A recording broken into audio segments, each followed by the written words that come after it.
Dear students, இந்த வீடியோவில் நம்ம என்ன பார்க்க போகிறோம்னா ஹைபாதிசிஸை பற்றி நம்ம வந்து லாஸ்ட் கிளாஸில் வந்து நம்ம பார்த்தோம். ஓகேவா? ஸோ ஹைபாதிசிஸ்னால் என்னென்னு, ஸோ அதோடைய கண்டினியூஸ் கிளாஸ் தான் இது.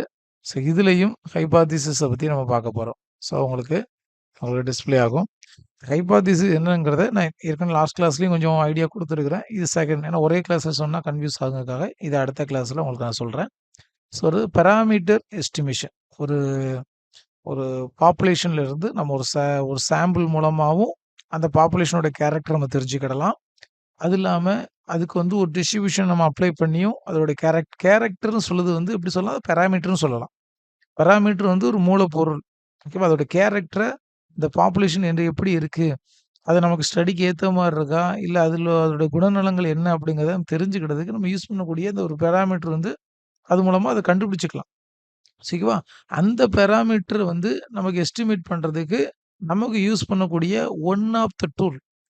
ஸோ அதுதான் நமக்கு ஹைபாதேசிஸ். ரைட்டா? லாஸ்ட் கிளாஸ்லேயும் நான் ஒரு டெஃபினிஷன் கொடுத்துருப்பேன். இது 2வது டெஃபினிஷன். ஓகேவா?